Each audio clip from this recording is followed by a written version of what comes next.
पालक ना खाने वाले भी रोज़ पालक खाएंगे अगर आप इसे इस तरह से बनाएंगे। जी हाँ फ्रेंड्स, आज मैं आपके साथ पालक से बनने वाली एक बहुत ही मज़ेदार सी नाश्ते की रेसिपी शेयर कर रही हूँ। तो बच्चों के टिफ़िन के लिए कुछ यूनिक और नया अगर रेसिपी चाहते हैं या अगर आपके बच्चे पालक खाना पसंद नहीं करते हैं तो उन्हें यह रेसिपी आप बना करके दीजिएगा। आयरन से भरपूर, बहुत ही टेस्टी और एकदम ही क्रिस्पी एक एक लेयर खुल करके आते हैं अगर आप इसे इस तरह से बनाएंगे तो। हेलो एवरीवन, रितुस रियल रेसिपीज में आपका स्वागत है। फ्रेंड्स, आज मैं आपके साथ पालक की एक बहुत ही टेस्टी और क्रिस्पी सी रेसिपी शेयर करने जा रही हूँ। रेसिपी पसंद आए तो प्लीज़ वीडियो को लाइक, चैनल को सब्सक्राइब ज़रूर से कर लीजिएगा। तो यहाँ पर मैंने लिए हैं पालक, और पालक के साथ ही में मैंने यहाँ पर ताज़ा हरा धनिया का भी इस्तेमाल किया है। पालक को हम बढ़िया से धो लेंगे और धो करके इसको इस तरह से निकाल कर साइड में रख देंगे ताकि जो भी एक्स्ट्रा पानी है वह निकल जाए। उसके बाद इसको हम इस तरह से कट कर लेंगे। तो मोटे मोटे इस तरह से हम कट कर लेंगे, बहुत ज़्यादा बारीक कट करने की इसको ज़रूरत नहीं है। देख सकते हैं, इस तरह से हम इसको कट कर लेंगे। और अब हम इस पालक को डाल देंगे एक ग्राइंडर में। तो छोटे वाले ग्राइंडर का इस्तेमाल कीजिएगा जिससे ये बहुत ही आसानी से ग्राइंड हो जाएंगे।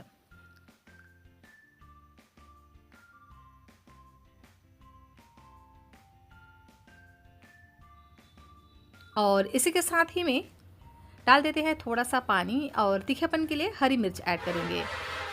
तो आपको जितना पसंद हो हरी मिर्च उतना आप यहाँ पर ऐड कीजिए। तो मैं यहाँ पर एक हरी मिर्च का इस्तेमाल कर रही हूँ। आप चाहे तो यहाँ पर अदरक, लहसुन वगैरह का भी इस्तेमाल कर सकते हैं फ्लेवर के लिए। मैं यहाँ पर बिल्कुल भी इन चीज़ों का इस्तेमाल नहीं करूँगी, और इसी तरह से इसको हम ग्राइंड कर लेंगे। देख सकते हैं एकदम चिकना सा यह ग्राइंड हुआ है। तो इसी तरह से इसे ग्राइंड कर लेना है। तो अब हम इसको इसी तरह से यूज़ नहीं करेंगे। तो करना क्या है, लेंगे एक इस तरह का स्ट्रेनर, और इसमें हम डाल देंगे इस पालक के पेस्ट को, और इसको हम छान करके लेंगे। क्योंकि जो भी इनके मोटे टुकड़े रहते हैं ना, तो वो इस तरह से छन जाएंगे। अगर हम इसका इस्तेमाल करेंगे तो नाश्ता अच्छे से नहीं बन पाएगा। हम चाहते हैं कि एकदम ही स्मूथ सा पेस्ट हमें मिले, तो इसके लिए इस तरह से हम इसको छान लेंगे। तो चम्मच की सहायता से इस तरह से हल्का हल्का इसको दबाते जाएंगे जिससे एक स्मूथ सा पेस्ट हमें मिले। देख सकते हैं इस तरह से हम तैयार कर लेंगे। तो बहुत ज़्यादा इसमें नहीं बचते हैं, बस थोड़ा सा ही बच जाता है। जो मोटा मोटा रेसे इसके रहते हैं ना, उसी को ही हमें छान लेना है। आप चाहें तो इस बचे हुए पार्ट को आप ग्राइंडर में डालकर फिर से एक बार ग्राइंड कर कर भी ले सकते हैं। तो बहुत ज़्यादा बिल्कुल भी इसमें नहीं बचते हैं। तो मैं क्या करूँगी, इस तरह से दबाते हुए सारा जूस इसका निकाल लूँगी। और इस बचे हुए पेस्ट को आप चाहें तो किसी सब्जी वगैरह में भी इस्तेमाल कर सकते हैं, या आप इसे किसी दूसरे नाश्ते में भी इस्तेमाल कर सकते हैं। देख सकते हैं एकदम ही गाढ़ा सा पेस्ट हमें मिल चुका है। जो इसका जूस है ना, इसी तरह से हमें चाहिए। इसी तरह से आपको भी तैयार कर लेना है। इसी से ही जो रेसिपी है ना, बहुत ही लाजवाब शानदार बन करके तैयार होगा। बिल्कुल भी इसमें बड़े चंक्स नहीं रहेंगे ना, बड़े टुकड़े नहीं रहेंगे। तो बहुत ही आसानी से आपकी रेसिपी बन करके तैयार हो जाएगी। देख सकते हैं पानी कितना गाढ़ा है। तो इसी तरह से आपको तैयार कर लेना है। बहुत ज़्यादा पानी डालकर आप इसको ग्राइंड मत कीजिएगा। इसको हम अच्छे से इस तरह से तैयार कर लेंगे। उसके बाद अभी हम इसको साइड में रखेंगे। और यहाँ मैंने लिया है मैदा। तो 1 कप जितना मैंने यहाँ पर मैदा लिया है, और इसमें हम डाल देंगे नमक। तो अभी हम यहाँ पर कुछ भी ऐड नहीं करेंगे। आप चाहें तो यहाँ पर मसाले वगैरह का भी इस्तेमाल कर सकते हैं। मैं यहाँ पर बिल्कुल भी मसालों का यूज़ नहीं करूँगी, सिर्फ नमक डालकर इसको हम बढ़िया से मिक्स कर लेंगे। आप चाहें तो यहाँ पर जीरा, अजवाइन वगैरह का भी इस्तेमाल कर सकते हैं। लेकिन इस रेसिपी को अगर आप सिंपल तरीके से बनाएंगे ना, तो भी ये बहुत ही ज़्यादा टेस्टी बनते हैं। तो मैंने यहाँ पर मैदा इस्तेमाल किया है, और आगे मैं आपके साथ गेहूं के आटे से भी रेसिपी शेयर करने वाली हूँ इसी रेसिपी को, और दोनों में मैं आपको डिफरेंस भी दिखाने वाली हूँ। तो पूरी वीडियो को लास्ट तक जरूर से देखिएगा। तो मैदे में हम डाल देते हैं इस पालक के जूस बोल सकते हैं। तो थोड़ा थोड़ा हम इस पानी को ऐड करेंगे, एक साथ बिल्कुल भी नहीं डालना है। थोड़ा थोड़ा करके अगर आप डालेंगे ना, तो एक परफेक्ट डो हमारा बन करके तैयार होगा। अगर आप यहाँ पर एक साथ ऐड कर देंगे ना, तो हो सकता है कि डो हमारा बहुत ज़्यादा पतला हो जाए। तो इसे हमें सेमी थिक इस तरह से तैयार करना है, ना बहुत ज़्यादा इसको हम टाइट सा डो तैयार करेंगे और ना बहुत ज़्यादा पतला। तो इसीलिए थोड़ा थोड़ा करके डालते जाएं और इस तरह से तैयार कर लीजिए। किनारे पर इस तरह से थोड़ा सा और ऐड करेंगे, और इसको अच्छे से मसल मसल कर मिक्स करेंगे, और एक डो लगा करके तैयार कर लेंगे। जिस तरह से हम नॉर्मल डो लगाते हैं उसी तरह से सेम हम इसको तैयार कर लेंगे। देख सकते हैं इस तरह से। तो बच्चों को पालक खाना पसंद नहीं होता है, तो अगर आपके बच्चे भी पालक नहीं खाते हैं ना, तो इस तरह से आप उन्हें पालक खिला सकते हैं। बहुत ही टेस्टी और साथ ही एकदम हेल्दी सी ये रेसिपी बन करके तैयार होता है। आयरन से भरपूर यह रेसिपी होता है। तो ज़रूर से एक बार आप इस रेसिपी को ट्राई कीजिएगा। देखिए इस तरह से मैंने इसको मसल कर तैयार कर लिया है। इसको हम कवर कर अभी साइड में रख देते हैं 5 से 10 मिनट के लिए, ताकि ये अच्छे से सेट हो जाए। अब मैं इसी रेसिपी को ही गेहूं के आटे से भी बनाकर आपको दिखाऊंगी और दोनों में डिफरेंस दिखाने वाली हूं। तो देखिए यहाँ पर मैंने 1 कप गेहूं का आटा लिया है। इसमें भी हम कोई भी मसाले वगैरह का यूज़ नहीं करेंगे, बस सिंपल नमक ऐड करेंगे और अच्छे से इसको मिक्स कर लेंगे। और इसमें हम वही पालक का जूस थोड़ा थोड़ा ऐड कर इसको इसी तरह से मसलते हुए मिक्स करेंगे और इसका भी एक डो लगा करके तैयार करना है। तो इसे भी हम इसी तरह से मसल कर चिकना डो की तरह तैयार कर लेंगे। और देख सकते हैं मैंने इसको अच्छे से मसल कर चिकना डो तैयार कर लिया है। तो अगर आपको पालक का जूस कम पड़ जाए तो यहाँ पर आप नॉर्मल पानी का भी इस्तेमाल करते हुए इसे बना करके तैयार कर सकते हैं। तो मैंने इस डो को लगाने के लिए थोड़ा सा नॉर्मल पानी का भी इस्तेमाल किया था, जिसके कारण दोनों का जो कलर है ना, देख सकते हैं किस तरह से डिफरेंस आ जाता है। तो अगर आपका जूस बहुत ज़्यादा गाढ़ा रहेगा ना, तो एकदम ही डार्क कलर बन करके तैयार होगा, डार्क कलर में। और अगर यहाँ पर आप थोड़ा सा पानी का इस्तेमाल करेंगे तो थोड़ा सा यह लाइट कलर में बनकर के तैयार होगा। तो अभी हम दोनों को एक साथ इसी तरह से साइड में रख देते हैं और तब तक कर लेते हैं इधर एक दूसरी तैयारी। तो यहाँ मैंने 3 से 4 चम्मच देसी घी का इस्तेमाल किया है और इसमें लगभग 2 चम्मच डाल देते हैं अरारोट और दोनों को मिक्स कर इस तरह से एक पतला सा साटा हम तैयार कर लेंगे। अगर यहाँ पर आप अरारोट का इस्तेमाल करेंगे ना, तो ये बहुत ही ज़्यादा क्रिस्पी बनेंगे, एक एक लेयर खुल करके आते हैं। वैसे आप चाहें तो यहाँ पर मैदे का भी इस्तेमाल कर सकते हैं, लेकिन अगर आप अरारोट का इस्तेमाल करेंगे तो इनका रिजल्ट आपको और भी ज़्यादा बेहतर देखने को मिलेगा। अच्छे से इस तरह से हम पतला घोल की तरह इसको तैयार कर लेंगे और इसको हम साइड में रखेंगे।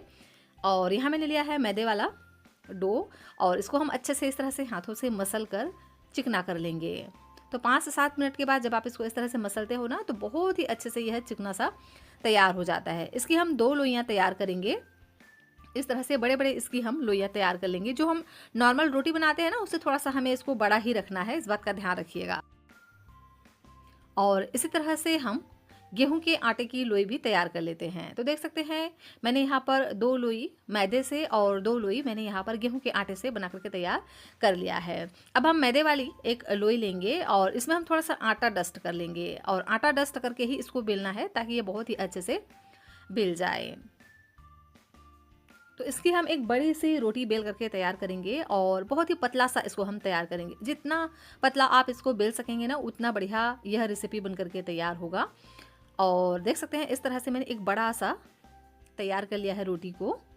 तो इसी तरह से इसको हम बेल करके तैयार कर लेंगे। क्योंकि हम ये मैदे से बना रहे हैं ना, तो मैदा है तो ये सिकुड़ता है। जैसे आप इसको बेलेंगे ना, तो तुरंत ये सिकुड़ने लग जाता है। तो आप इसको थोड़ा बड़ा भी बेलेंगे तो वो फिर से सिकुड़ कर थोड़ा छोटा हो जाता है। तो आप इसको एकदम ही पतला सा इस तरह से बेल करके तैयार कर लीजिए। देख सकते हैं ना, इस तरह से।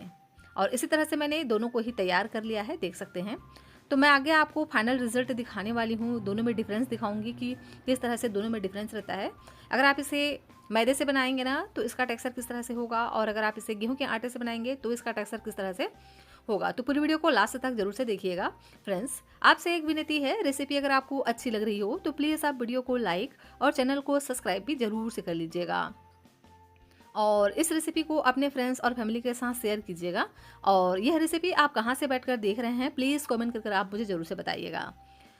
तो अच्छे से हम क्या करेंगे, इस तरह से रोटी को बेल लेंगे। उसके बाद यहाँ पर जो हमने साटा तैयार किया था ना, उसको लेंगे और इसको हम ब्रश की सहायता से इस तरह से अच्छे से फैला लेंगे।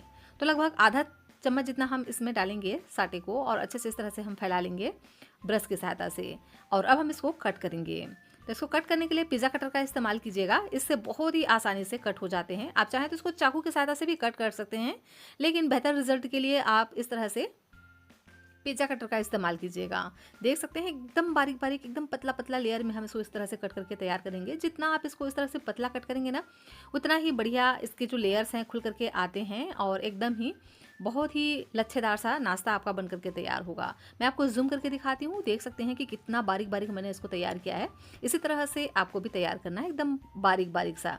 इस तरह से अगर आप तैयार करेंगे ना, तो बहुत ही शानदार आपकी रेसिपी बन करके तैयार होगी। एक एक लच्छे खिले खिले से नज़र आएंगे। तो इसके लिए आपको इस तरह से पिज़्ज़ा कटर का इस्तेमाल करना होगा। पिज़्ज़ा कटर से ना बहुत ही बढ़िया से यह कट जाते हैं। वैसे आप इसे नाइफ से भी कट कर सकते हैं, ऐसा नहीं है कि आप इसको चाकू से नहीं कट कर सकते हैं, लेकिन पिज़्ज़ा कटर से ज़्यादा बढ़िया इसमें रिजल्ट आता है। देख सकते हैं मैंने इसको बढ़िया से एकदम बारीक बारीक लच्छे में कट करके तैयार कर लिया है। तो अब हम इसमें थोड़ा सा ऊपर से डस्ट कर देते हैं आटा। तो आटा या मैदा कोई भी ले सकते हैं, ज़रूरी नहीं कि आप यहाँ पर मैदा ही लें या आटा ही लें, लेकिन डालिएगा ज़रूर इस तरह से थोड़ा सा छिड़कते हुए। और अब हम इसको इस तरह से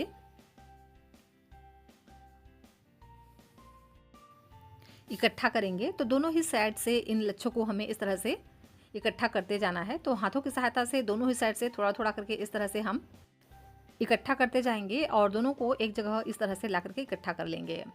और इसको हम हल्का हल्का इस तरह से खींचेंगे और इसको थोड़ा सा इस तरह से हम पतला करेंगे। तो एकदम हल्के हाथों से खींचना है, इस बात का ध्यान रखिएगा। बिल्कुल भी आप इसको जोर लगाकर नहीं खींचना है, हल्के हाथों से बस इसको हम इस तरह से खींचेंगे और थोड़ा सा इसको हम पतला कर लेंगे। अब हम इसको फोल्ड करेंगे। तो दोनों ही साइड से हमें इसको फोल्ड करना है। तो पहले ऊपर से इस तरह से हम थोड़ा सा एक राउंड में इसको इस तरह से घुमाकर पहले फोल्ड करेंगे और नीचे से भी हम इसको इसी तरह से एक राउंड में इस तरह से रोल कर देंगे और इस तरह से बीच में लाकर इसको हम क्या करेंगे, इस तरह से फोल्ड करेंगे। एक दूसरे को इस तरह से घुमाते हुए अपोजिट साइड में हम इसको घुमाएंगे और एक के ऊपर एक रखते हुए इस तरह से फोल्ड कर लेना है। इस तरह से अगर आप इसको फोल्ड करेंगे ना तो बहुत सारे लच्छे इसमें तैयार होते हैं। और अब हम इसको हल्के हाथों से दबाते हुए दोनों को बढ़िया से सेट कर लेंगे। देख सकते हैं कि किस तरह से मैंने इसको तैयार किया है। मैं आपको इस तरह से खोल करके दिखाती हूँ। बिल्कुल अपोजिट साइड से घुमाते हुए इसको हम इस तरह से फोल्ड करेंगे और एक दूसरे के ऊपर रखकर हल्के हाथों से इसको हम दबाएंगे और इस तरह से एक लोई तैयार कर लेंगे। तो बिल्कुल भी इसको ज़्यादा प्रेस नहीं करना है, हल्के हल्के हाथों से इस तरह से दबाते हुए इसकी हम लोई तैयार कर लेंगे। देख सकते हैं बहुत ही शानदार सा यह तैयार हो गया है। और इसी तरह से तैयार कर लेने के बाद इसमें हम डाल देते हैं थोड़ा सा आटा और इसके बाद इसको हम बेल करके तैयार कर लेंगे। तो हल्के हाथों से इसको बेलना है, बिल्कुल भी प्रेस करते हुए नहीं बेलना है। और इसका बेलने का एक तरीका होता है, जब भी आप इस तरह के लच्छा पराठा बनाते हैं तो इसको बेलने के लिए क्या कीजिए, बेलन को रखिए सेंटर में और इसको बेलना स्टार्ट कीजिए। तो किस तरह से बेलना है, ऊपर के एरिया को ऊपर की तरफ इस तरह से धकेलते हुए और नीचे वाले पार्ट को नीचे की तरफ धकेलते हुए थोड़ा प्रेस करते हुए इसको आप बेलिए, जिससे इसके जो लच्छे हैं ना बहुत ही आसानी से निकल जाते हैं। देख सकते हैं इस तरह से अगर आप बेलेंगे ना तो बहुत ही शानदार से बन करके तैयार होते हैं। इनमें बहुत ही बढ़िया से लेयर्स बन जाते हैं। देख सकते हैं ना किस तरह से मैं इसको बेल रही हूँ। इस तरह से सेंटर में रखिए और ऊपर से थोड़ा सा इस तरह से प्रेस कीजिए और नीचे से फिर से इसको आप नीचे की तरफ प्रेस कीजिए और इस तरह से आप इसको बढ़ाते जाइए। इस तरह से अगर आप इसको बेलेंगे ना तो बहुत ही बढ़िया से इसके लच्छे तैयार होंगे। देख रहे हैं कि किस तरह से इसका लच्छा तैयार हुआ है। तो इसी तरह से आपको तैयार कर लेना है। अब मैं इसको सेकने का भी तरीका आपको दिखाऊंगी। अगर आप इसे इस तरह से सेकेंगे ना तो ये और भी ज़्यादा क्रिस्पी करारा बन करके तैयार होगा। तो ये हमने मैदे वाली तैयार कर ली है और इसी तरह से हम गेहूं के आटे की लोई को भी बेल करके तैयार कर लेंगे। तो मैंने एक बड़ी सी रोटी बेल करके तैयार कर ली है। इसमें भी हम साटा लगा देंगे, ब्रश की सहायता से अच्छे से फैला लेंगे और अब हम इसको कट करेंगे। तो एकदम पतला पतला बारीक बारीक इस तरह से हम तैयार करेंगे और पिज़्ज़ा कटर से ही इस तरह से हम तैयार कर लेंगे। पिज़्ज़ा कटर से बहुत ही आसानी से यह तैयार हो जाते हैं। तो बहुत ज़्यादा मोटा बिल्कुल भी नहीं करना है, जितना पतला हो सके उतना पतला आप इसको तैयार कर लीजिए। और इसको हम सेम प्रोसेस से इसी तरह से दोनों ही साइड से इकट्ठा करते जाएंगे और एक जगह इकट्ठा कर कर इस तरह से हल्के हाथों से इसको हम खींचेंगे और अब हम इसको फोल्ड करेंगे। तो इसको फोल्ड करने के लिए पहले ऊपर से इस तरह से एक राउंड में आप इसको फोल्ड कीजिए और उसी तरह से नीचे से भी एक राउंड में आप इसको फोल्ड कर लीजिए। तो देख सकते हैं बहुत ही आसानी से यह फोल्ड हो जाते हैं। अब हम क्या करेंगे, इसको हम इस तरह से फोल्ड करेंगे कि इसमें लेयर्स ज़्यादा बने। तो बस इस तरह से अपोजिट साइड से इसको हम घुमाएंगे जिस तरह से मैं वीडियो में दिखा रही हूँ और एक के ऊपर एक रखते हुए इस तरह से हम हल्के हाथों से इसको प्रेस करेंगे और इसकी लच्छों को इस तरह से सेट कर लेंगे और इस तरह से हम लोई तैयार कर लेंगे। देख सकते हैं इसी तरह से मैंने लोई तैयार कर लिया है और इसे भी हम सिंपल इसी तरह से बेल करके तैयार कर लेंगे। बेलने के टाइम आप इसको ध्यान दीजिएगा कि इसको बेलने के लिए ऊपर वाले पार्ट को ऊपर की ओर धकेलते हुए और नीचे वाले हिस्से को नीचे की तरफ धकेलते हुए आप इसको बेलिएगा, तो बहुत ही अच्छे से इसमें लेयर्स खुल करके आते हैं। देख सकते हैं इसी तरह से मैंने दोनों ही पराठों को बेल करके तैयार कर लिया है। तो अब हम इसको सेंक लेते हैं। तो इसके लिए मैंने एक तवा लिया है। तवे पर अभी हम बिल्कुल भी ऑयल, घी, बटर वगैरह का इस्तेमाल नहीं करेंगे, सिंपल इसी तरह से हम डाल देंगे। और जब ये हल्का सा एक साइड से पक जाए, हल्का हल्का इसमें गोल्डन स्पॉट आने लगे, तो अब हम इसमें डाल देंगे घी। तो मैं यहाँ पर घी का इस्तेमाल कर रही हूँ। आप चाहें तो यहाँ पर ऑयल वगैरह का भी इस्तेमाल कर सकते हैं या बटर का भी इस्तेमाल कर सकते हैं। और इसके साइड को हम चेंज कर देंगे और इसमें हम डाल देते हैं दूसरे साइड से भी थोड़ा सा घी। लच्छे पराठे में अगर थोड़ा सा अगर आप घी ज़्यादा ऐड करेंगे ना, तो जो घी है, घी या ऑयल जो भी आप डाल रहे हो, तो अंदर तक इसके लच्छे में चले जाते हैं और इसके लच्छे बहुत ही ज़्यादा क्रिस्पी बन करके तैयार होते हैं और हर एक जो लेयर हैं वो खुल करके आते हैं। तो मैंने यहाँ पर 1 चम्मच जितना घी का इस्तेमाल किया है। आप चाहें तो इसे बहुत ही कम घी में भी सेक करके तैयार कर सकते हैं। अभी मैंने यहाँ पर ये मैदे वाला सेक करके तैयार कर लिया है। देख सकते हैं कि इसके जो लेयर्स हैं किस तरह से खुल करके आते हैं और ये एकदम ही क्रिस्पी सा बन करके तैयार होता है और इसका कलर थोड़ा सा डिफरेंट रहता है। देख सकते हैं इस तरह से। तो इस तरह से हम इसको सेक लेंगे और इसको सेकने के टाइम एक बात का ध्यान रखिएगा कि इन पराठों को आप हमेशा मीडियम फ्लेम पे सेकिएगा, बिल्कुल भी हाई फ्लेम पे नहीं सेकना है, क्योंकि इसमें इतने लेयर्स रहते हैं जिसके कारण से ये अंदर तक अच्छे से नहीं सीख पाएंगे अगर आपने इसको हाई फ्लेम पे सेक लिया। तो इसलिए आप इसको मीडियम फ्लेम पे अच्छे से सेकिए ताकि अंदर तक यह अच्छे से सीख पाएँ और एकदम ही क्रिस्पी और इसके सभी लेयर्स खुल पाएँ। तो लीजिए, दोनों ही पराठे को मैंने सेक करके तैयार कर लिया है और देख सकते हैं दोनों ही क्रिस्पी बन करके तैयार हुए हैं। बस थोड़े से दोनों में कलर का डिफरेंस होता है और जो मैदा वाला होता है ना, वो ज़्यादा क्रिस्पी बन करके तैयार होता है। इतना क्रिस्पी बनता है ना जैसे कि ये फ्राई किए हुए। तो आपको जिस भी तरह से पसंद हो उस तरह से आप बना सकते हैं। वैसे गेहूँ के आटे से बना हुआ जो भी नाश्ता होता है बहुत ज़्यादा हेल्दी होता है, पर दोनों में थोड़ा सा डिफरेंस होता है क्रिस्पीनेस में। मैदे की बनी हुई कोई भी रेसिपी थोड़ी सी ज़्यादा क्रिस्पी तो होती है, ये तो हम सभी जानते हैं। और देख सकते हैं मैं आपको तोड़ करके दिखाती हूँ कि मैदा वाला जो लच्छा पराठा है ना, वो एकदम ही ज़्यादा क्रिस्पी बन करके तैयार हुआ है और इसके लच्छे एकदम ही खिले खिले से बने हुए हैं। एक एक लच्छे आप इस तरह से देख सकते हैं कि कितना मज़ेदार सा यह बना हुआ है। तो ज़रूर से आप इस तरह से ट्राई कीजिएगा और आप इसको मैदा और गेहूं का आटा दोनों को हाफ हाफ लेकर के भी बना सकते हैं। तो आप इसे किस तरह से बनाने वाले हैं यह आप मुझे कमेंट करके ज़रूर से बताना। आपको यह रेसिपी बहुत ज़्यादा पसंद आएगी। मैं आपको गेहूं के आटे की लच्छे पराठे को भी तोड़ करके दिखाती हूँ। देख सकते हैं ना कि यह भी कितना अच्छे से क्रिस्पी बन करके तैयार हुआ है और साथ ही एकदम ही इसके लेयर्स खुल जाते हैं अगर आप इसे इस तरह से बनाएंगे तो दोनों का जो डिफरेंस है ना बहुत ज़्यादा नहीं होता है। तो आप इसे गेहूं के आटे से बनाइएगा, हेल्दी भी होता है और बहुत ज़्यादा टेस्टी भी होता है। अब देख सकते हैं इसमें भी लेयर्स कितने अच्छे से आए हुए हैं। तो इस रेसिपी को आप बच्चों के लंच बॉक्स के लिए भी बना सकते हैं, बच्चे ज़रूर टिफ़िन फिनिश कर आएंगे। तो फ्रेंड्स, रेसिपी पसंद आए तो प्लीज़ वीडियो को लाइक और चैनल को सब्सक्राइब ज़रूर से कर लीजिएगा।